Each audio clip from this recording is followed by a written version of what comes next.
बोलो,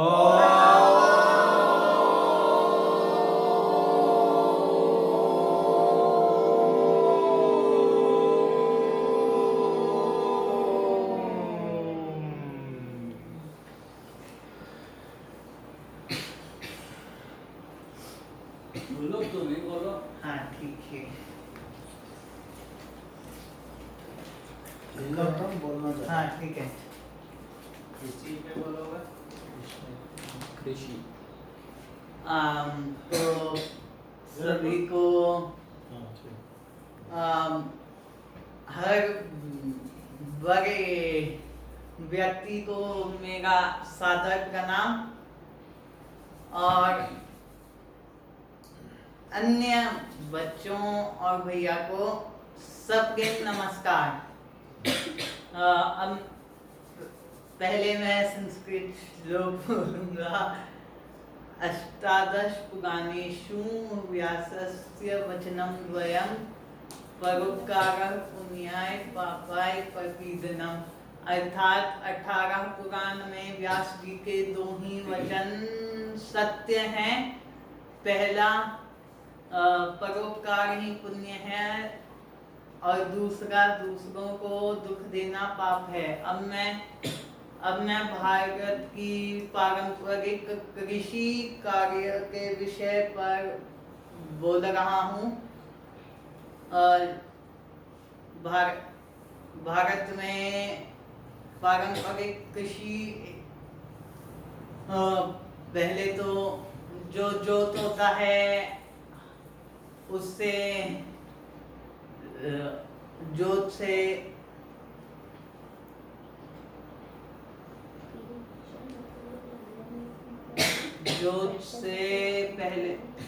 पहले बैल की मदद से जो खेत को जोता जाता है। बैल में हल लगाया जाता है। बैल में हल लगाया जाता है, ऐसे मतलब लंबा सा हल लगाया जाता है। फिर खेत को जोता जाता है। फिर उसमें हाथ से बीज को रोपा जाता है या अगर धान का खेती है तो उसको पहले ग्रीन हाउस में रखा जाता है 14 दिन, ताकि वो अच्छे से वो बने, सैपलिंग बने। फिर जो खेत होता है उसमें पानी पहले से एकत्रित करके धान का जो ये पौधा जो बड़ा होता है 14 से 15 दिन का वो लगाया जाता है हाथ से। उससे क्या होता है कि उचित दूरी थोड़ा होता है जिससे कि अच्छा फसल हो। फिर होता है अपना सिंचाई का पारंपरिक, ये था नहर से खेत तक एक नाला बना देते थे जिससे कि खेत में पानी आ जाए। लेकिन भारत अन्य मौसमों के कारण जो भारतीय किसान हैं वे ज्यादातर वर्षा सिंचाई के लिए वर्षा पर निर्भर रहते हैं। अगर वर्षा नहीं होती है तो किसान के फसल में अच्छी फसल उतने अच्छे से नहीं लगाते।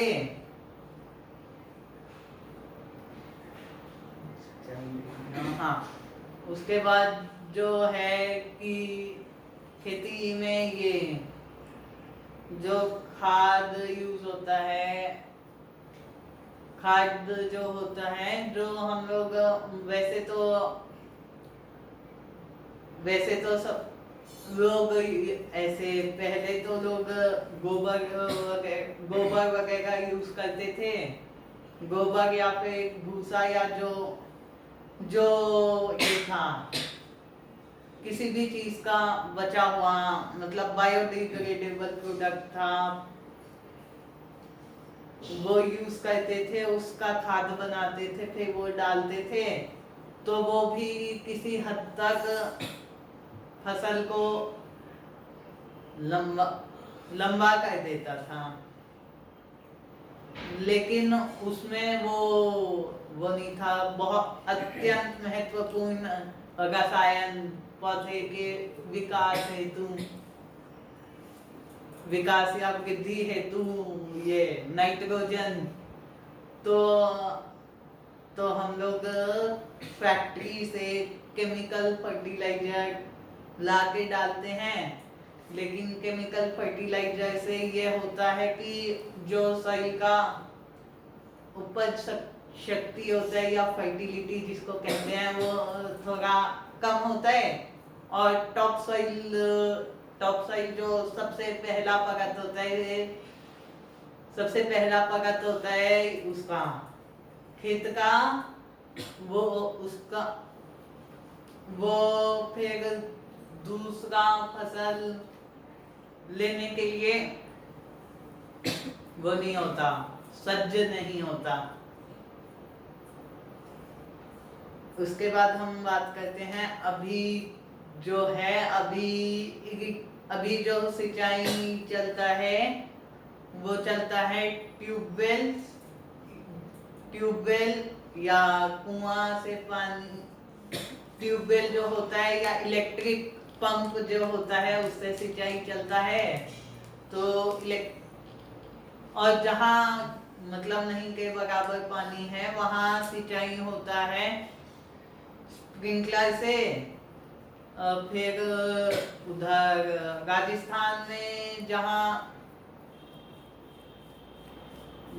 कौन सा तो जगह का नाम याद नहीं, लेकिन इंडिया में पूरे भारत में मतलब पूरी दुनिया का सबसे ज्यादा गेहूं अमेरिका के बाद वहीं उगाया जाता है। भारत में सबसे ज्यादा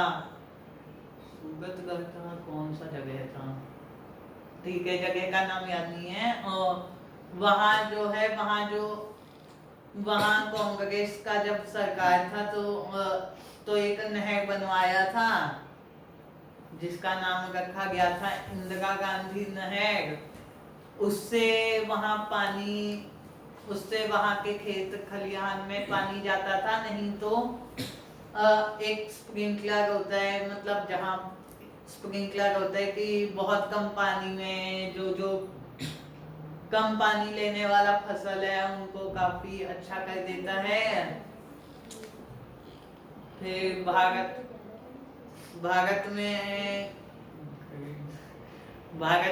जब ग्रीन रेवोल्यूशन शुरू हुआ तब अन्य प्रकार का ये आया high yielding variety seed HYV seed आया जो कि सेम सीड के सेम अमाउंट पे ज्यादा अनाज वो देता है।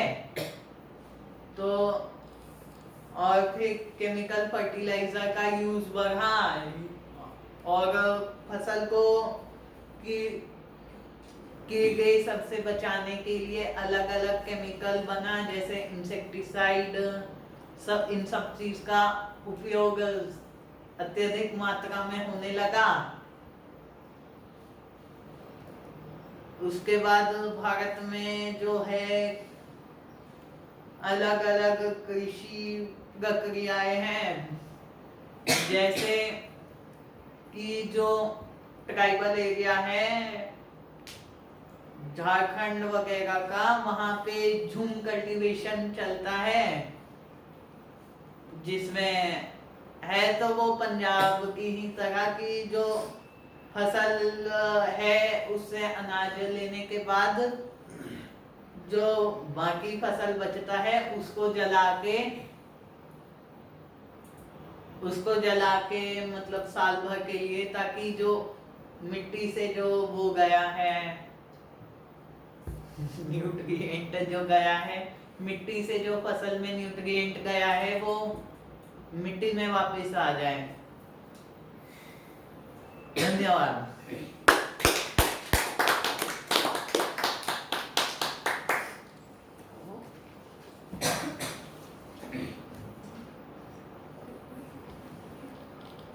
हाँ ठीक। गुरु ब्रह्मा गुरु विष्णु गुरुर्देवो महेश्वरा गुरु साक्षात् परब्रह्म तस्मै श्री गुरुवे नमः। आज मैं पारंपरिक खेती पे बोल रहा हूँ। पारंपरिक खेती बहुत सारे टाइप के होते हैं। ठीक है।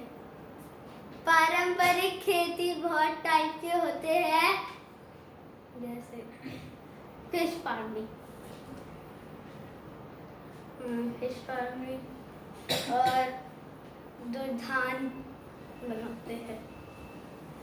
और फिर दूसरा, पहले टेक्नोलॉजी नहीं थी, इसलिए पहले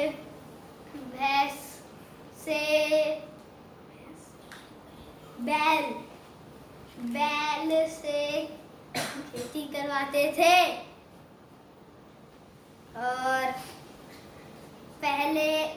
और अब मशीन आ गई है, इसलिए बस ड्राइव करना होता है गाड़ी को। और फिर पारंपरिक खेती पहले हाथ से लगाते थे और अब मशीन आ गई है।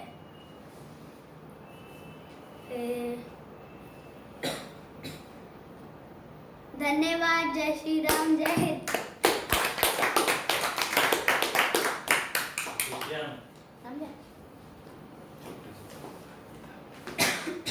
शुभ संध्या। मैं श्लोक से शुरुआत करूंगा। मान ही महत्तम धनम। इसका अर्थ है कि मान या फिर सम्मान ही महान पुरुषों का धन होता है। अब मैं पारंपरिक खेती पर बोलूँगा। सबसे पहले तो पारंपरिक खेती क्या होती है। पारंपरिक खेती मतलब जो खेती हम अपने परंपरा संस्कृति के हिसाब से करते हैं। जैसे कि हम जो जोतते हैं खेत को, तो हम लोग उसमें पहले यूज़ करते थे बैल। उस पे एक लकड़ी लगाते थे, एक धागा नहीं मतलब उसकी जूट की रस्सी लगाते थे। उसको फिर दूसरी लकड़ी से बांध के उसको पकड़ते थे और पीछे हल लगा के जोतते थे राउंड में। और पहले होता था कि एक आदमी को अकेले नहीं करना पड़ता था। अब तो मशीन्स आ गई हैं, तो फिर लोग एक ही आदमी पूरा खेत अकेले जोत लेता है। पहले लोग एक दूसरे की मदद भी करते थे। दूसरा, जो क्रॉप्स या धान होती है उसे सब हाथ से ही लगाते हैं उस समय। अभी तो मशीन्स हैं तो एक ही आदमी कर लेता है, लेकिन पहले एक नहीं होते थे, बहुत सारे आदमी होते थे। 5 से 10 आदमी होते थे जो एक दूसरे की मदद करते थे। फिर पानी जब देते हैं तो फिर लोग उस समय क्या करते थे, जो नाला होता था अगर वो गड्ढा नहीं खोद पाते थे तब मतलब वहाँ तक उनके खेत तक, तो वो क्या करते थे, जो नाली होती थी उसके एक तरफ से ईंट हटाते थे और लकड़ियाँ या फिर पाइप्स तो नहीं, लकड़ियों का ही यूज़ करके उसे ऐसे पहुँचा देते थे। और नीचे कोई बर्तन भी रख देते थे कि पानी ज़्यादा वेस्ट ना हो, और जो पानी नीचे गिरता था वो सीधे प्लांट्स में जाता था। उसके बाद जब क्रॉप्स को काटने की बारी आती है, नहीं उससे पहले जब मैन्योर डालते हैं, तो फिर लोग ना क्या करते थे, जो धान फसल जो भी होती है उसके पास ही थोड़ा दूर जानवर को बांधते थे। तो फिर उसी के जो गोबर होता था उसी से फर्टिलाइजर्स भी बना लेते थे। और जो गैस वह छोड़ते थे उससे मीथेन निकलती थी, जो प्लांट्स के बहुत यूज़फुल होती थी।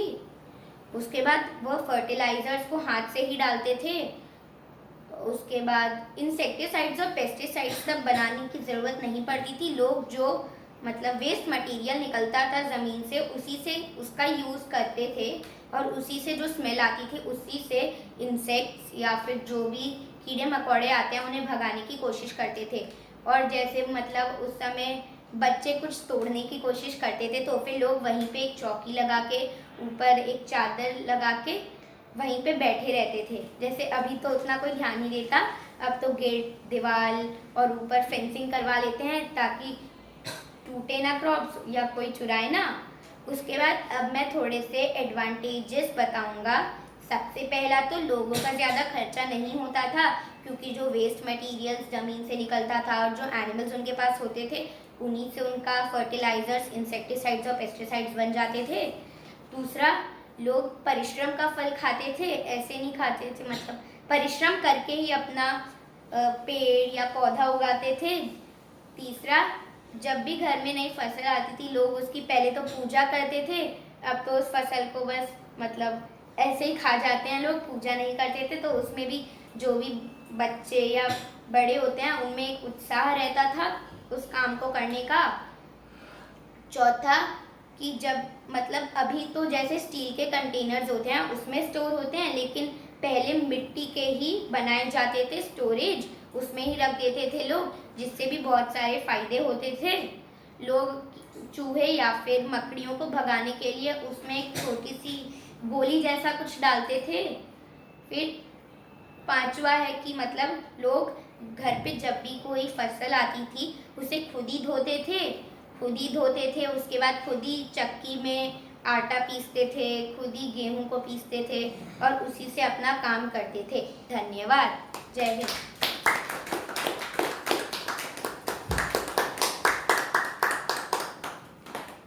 Good evening. सबसे पहले हम संस्कृत श्लोक से शुरू करते हैं। विद्या ददाति विनयम, विनया दयाति पात्रता, पात्रत्वा धर्मापनोति, धनात् धर्मम ततः सुखम। अर्थात विद्या विनम्रता देती है, विनम्रता से पात्रता आती है, पात्रता से धन आता है, धन से धर्म होता है और धर्म से सुख की प्राप्ति होती है। अब हम पारंपरिक खेती के बारे में बताएंगे। पारंपरिक खेती वह खेती होती है जो बहुत सालों से चलती आ रही है। इसके कुछ एडवांटेजेस हैं। पहला, कुल्हाड़ी, कुदाल और छड़ी जैसे स्वदेशी चीज़ों का उपयोग होता था। दूसरा, वो लोग जैसा दिव्यम ने बोला, वो लोग अपनी मेहनत से अपना पेट भरते थे। और तीसरा, पशुपालन सुंदर भूमि को बनाने में मदद करता था। और चौथा,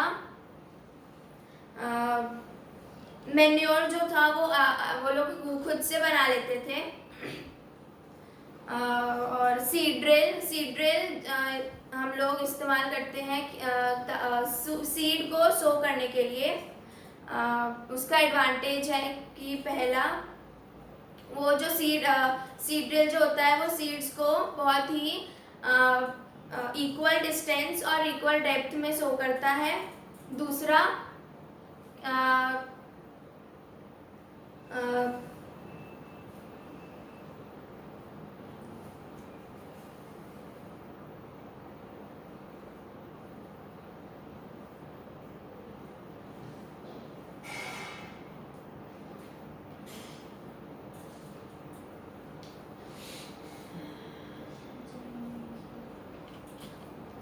समय की बचत होती है सीड ड्रिल से काम करने से। और बीज जो होते हैं वो वेस्ट नहीं होते। और तीसरा है कि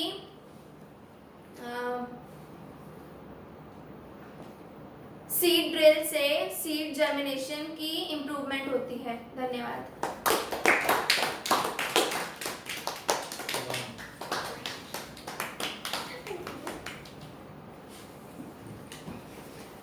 यहाँ बैठे प्रत्येक मनुष्य को मेरा नमस्कार। अब मैं अपने भाषण को आरंभ करने से पहले एक श्लोक की प्रस्तुति करना चाहूँगा।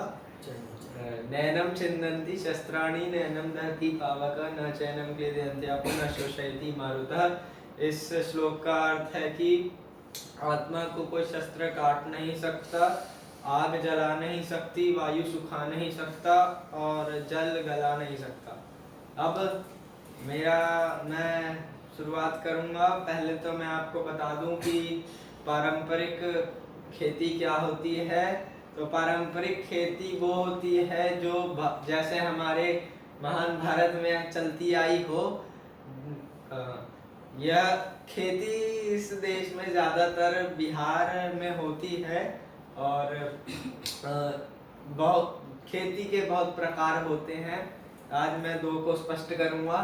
पहला तो होता है शिफ्टिंग कल्टीवेशन, जिसमें जंगल या कहीं पर एक जगह का जमीन का पेड़ को काटा जाता है और जला दिया जाता है और जो उनके एशेज होते हैं उनसे मिट्टी को प्रोटीन मिल जाता है और फिर वहाँ पर आदमी अपनी फसल उगाते हैं। और एक और होता है दूसरा टेरेस फार्मिंग, जिसमें एक फ्लैट लैंड पे ही अपना वो बीज उगाया जाता है और बहुत बड़ी जगह पे होता है। और अब मैं बताना चाहूँगा कि खेती हमारे बिहार में कैसे होती है। तो पहले तो मिट्टी को खुदड़ कर देते हैं जिससे वो लूज हो जाता है और ताकि उसमें पौधे का रूट अंदर तक अच्छे से चला जाए और तहस नहस ना हो जाए। और फिर थोड़े दिन तक उसको रखते हैं, फिर उसमें बीज रोपते हैं। पहले तो उसमें गड्ढा कर देते हैं उससे प्लो से, हाँ, और फिर उसमें फसल डाली जाती है और फिर खाद का इस्तेमाल होता है और फिर उसमें इरिगेशन होता है। इरिगेशन के 3 मेथड्स होते हैं। पहला होता है ट्यूबवेल का, दूसरा स्प्रिंकलर सिस्टम और तीसरा ड्रिप इरिगेशन। ट्यूबवेल से तो पानी क्या कहते हैं उसको, रास्ते से आता है, और दूसरा था स्प्रिंकलर सिस्टम, जिसमें खेत में जगह पर फाउंटेन टाइप लगा दिए जाते हैं जिससे पानी उड़ कर आ जाता है। और तीसरा होता है ड्रिप इरिगेशन, जहाँ पर पानी की बहुत किल्लत होती है वहाँ पर इसका इस्तेमाल होता है। इसमें पाइप से पौधे के जड़ के पास पाइप में छेद होता है जो सिर्फ जड़ को ही पानी पहुँचाता है, जिससे पानी वेस्ट नहीं होता है। अब फिर इरिगेशन के बाद उसको हार्वेस्ट कर लेते हैं।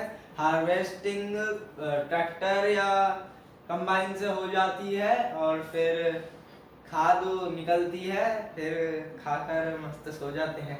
धन्यवाद। जय श्री राम।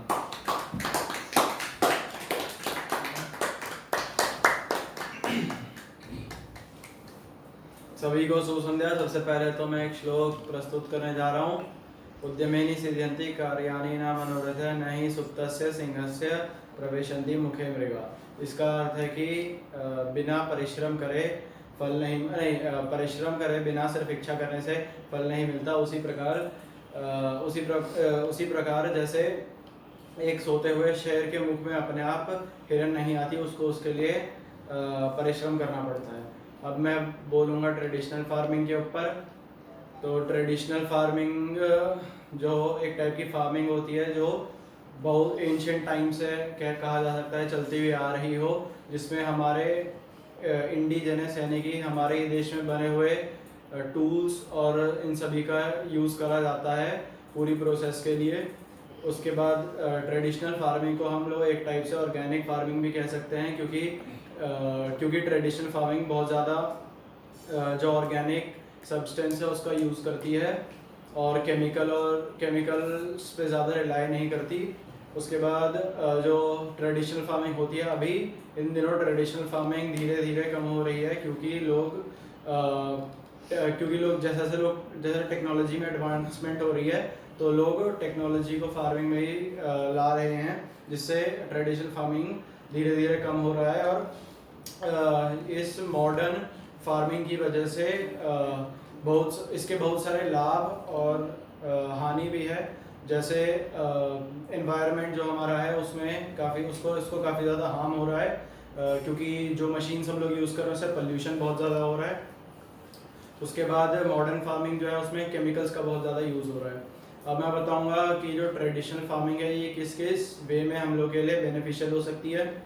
सबसे पहला तो ट्रेडिशनल फार्मिंग का जो मेन बेनिफिट कह सकते हैं आप, वो है कि इनपुट जो हम लोग डालते हैं, इनपुट का अमाउंट बहुत ज़्यादा कम होता है और उसके कंपैरेटिवली आउटपुट ज़्यादा अच्छा होता है। दूसरा जो डिजीज़ रिस्क का फैक्टर होता है, जैसे केमिकल्स का यूज़ करने की वजह से अभी कैंसर का रिस्क बहुत ज़्यादा बढ़ चुका है। ट्रेडिशनल फार्मिंग में ये नहीं होता, उसमें क्योंकि हम लोग ऑर्गेनिक मटेरियल यूज़ करते हैं तो इसलिए जो डिजीज़ है उसका रिस्क बहुत ज़्यादा कम हो जाता है। फिर उसके बाद तीसरा है कि जो सॉइल होता है, जैसे हम लोग मॉडर्न फार्मिंग जो करते हैं उसमें सॉइल डिग्रेडेशन होता है, जो टॉप लेयर होती है सॉइल की वो बहुत ज़्यादा मतलब उसकी ऐसी कंडीशन हो जाती है कि उस पर कोई और फसल ना उगाई जा सके, जिसकी वजह से सॉइल इरोजन जैसी चीज़ें होती है वो इसमें ट्रेडिशनल फार्मिंग में नहीं होता, बल्कि ट्रेडिशनल फार्मिंग में ऑर्गेनिक मटेरियल यूज़ करने की वजह से सॉइल को इम्प्रूवमेंट ही होता है। उसके बाद जो अगला है वो है वेस्ट मैनेजमेंट। इसमें जो वेस्ट होता है उसका मैनेजमेंट बहुत अच्छे से हो जाता है। जो नॉर्मल हाउस होल्ड वेस्ट होता है या फिर लाइफ स्टॉक वेस्ट होता है उन सब का यूज़ करके मैन्योर बनाया जाता है, जो वेस्ट मैनेजमेंट में भी हेल्प करता है और उसके साथ साथ प्लांट जो हम लोग उगा रहे हैं उसमें भी बहुत ज़्यादा हेल्प करता है। उसके बाद अगला है कि जो स्मॉल फार्मर्स हैं जिन पे ज़्यादा रिसोर्सेज नहीं है उनके लिए ट्रेडिशनल फार्मिंग बहुत ज़्यादा बेनिफिशियल होती है, क्योंकि जो हाई ऑफ फार्मर्स होते हैं फिर जो रिच फार्मर्स होते हैं वो मशीन्स का यूज़ कर सकते हैं, जबकि स्मॉल फार्मर्स के पास इतने रिसोर्सेज नहीं होते और ट्रेडिशनल फार्मिंग उनका इकलौता बैकबोन बन जाता है। उसके बाद ट्रेडिशनल फार्मिंग में क्योंकि लेबर का बहुत ज़्यादा यूज़ होता है तो ये एक एम्प्लॉयमेंट भी प्रोवाइड करता है जो लेबर्स होते हैं, फील्ड वर्कर्स, उनके लिए। अब मैं बताऊंगा कि किस किस तरीके से ट्रेडिशनल फार्मिंग थोड़ा सा क्या कहते हैं डिसएडवांटेज हो सकता है। सबसे पहले तो कि बहुत ज़्यादा डिपेंडेंट होता है ये वेदर के ऊपर, क्योंकि ट्रेडिशनल फार्मिंग में इरिगेशन का मेन सोर्स होता है रेन, और अगर किसी रीज़न से बारिश हुई, कम हुई, ज़्यादा हुई तो वो इफ़ेक्ट कर सकता है जो भी क्रॉप हम लोग उगा रहे हैं। उसके बाद अगला है कि बहुत ज़्यादा डिपेंड करता है लेबर पे, जिसकी वजह से टाइम और एनर्जी बहुत ज़्यादा कंज्यूम होता है। अगला है कि जैसे मैंने अभी बोला कि टाइम कंज्यूमिंग बहुत ज़्यादा होता है ट्रेडिशनल फार्मिंग, क्योंकि सब कुछ हम लोग को खुद ही करना पड़ता है, और जबकि हम मशीन्स यूज़ करते हैं तो वो कंपैरेटिवली ज़्यादा एफिशिएंट होती हैं और काफ़ी जल्दी कर देती हैं। उसके बाद ट्रेडिशनल फार्मिंग में ज़्यादा हैंड्स ऑन अप्रोच होता है, जिसकी वजह से कह सकते हैं जो फील्ड है उसका यील्ड काफ़ी कम हो सकता है। धन्यवाद।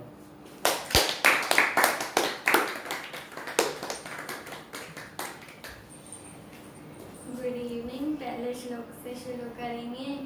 सर्वमंगल मांगल्ये शिवे सर्वार्थ साधके शरण्ये त्र्यंबके गौरी नारायणी नमोस्तुते। अब हम ट्रेडिशनल फार्मिंग पे बोलेंगे। ट्रेडिशनल फार्मिंग सबसे पहले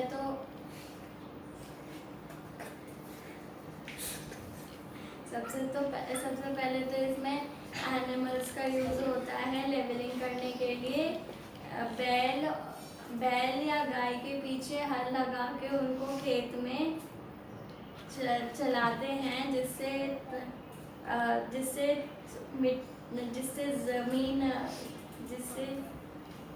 खेत की लेवलिंग हो जाती है। फिर सीड्स जो होते हैं उसको वो नेचुरल सीड्स होते हैं, या तो वो पिछले हार्वेस्ट से लेते हैं या तो खरीदते हैं नेचुरल सीड्स। और फिर पानी के लिए रेन पे डिपेंड होते हैं, नहीं तो पास के नहर के ऊपर। फिर फर्टिलाइजर्स का कम यूज़ होता है यूजुअली। मतलब जो गाय भैंस है उसके एनिमल वेस्ट प्रोडक्ट्स यूज़ होते हैं। फर्टिलाइज करने के लिए क्रॉप्स को, फिर क्रॉप्स को प्रोटेक्ट करने के लिए फार्मर्स खेत पे रहते हैं, और बर्ड से प्रोटेक्ट करने के लिए वो खेत पे स्केरक्रो लगा देते हैं। हार्वेस्टिंग के लिए लेबर्स उसको काट देते हैं, और थ्रैशिंग के लिए भी लेबर्स उसको पटक के थ्रैश करते हैं। और ट्रेडिशनल फार्मिंग में ऑर्गेनिक प्रोडक्ट्स होते हैं, इस पे क्वालिटी पे ज़्यादा फोकस किया जाता है, और ट्रेडिशनल फार्मिंग में यूजुअली क्वांटिटी कम होती है, प्रोडक्ट्स की।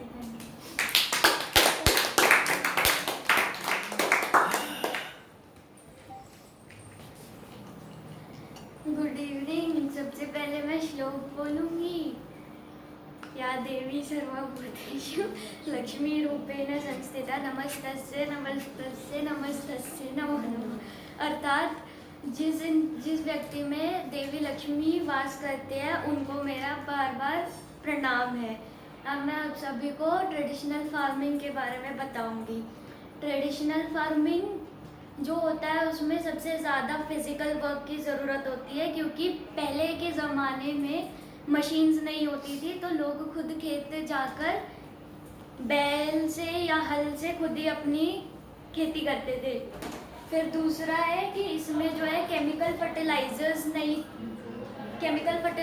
नहीं देते थे, क्योंकि वो होता नहीं था, तो वो लोग बायो फर्टिलाइजर्स जो गाय का गोबर होता है उसको खाद्य के रूप में उसका प्रयोग करते थे। फिर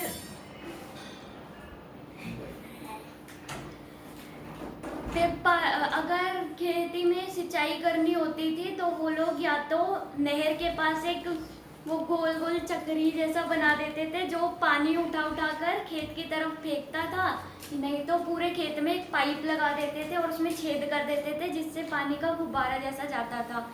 और अगर हम लोग घर पे कभी करते हैं खेती तो ऐसा कर सकते हैं कि बॉटल के ढक्कन में छेद करके उससे पौधे के पास कहीं टांग दे ताकि उससे पानी बूंद बूंद से गिरता रहे। फिर मशीन्स का यूज़ नहीं होता था तो लोगों की ज़्यादा ज़रूरत पड़ती थी, लेबरर ज़्यादा होते थे, तो इस वजह से बेरोज़गारी के चांसेस कम रहते थे उसमें। Thank you.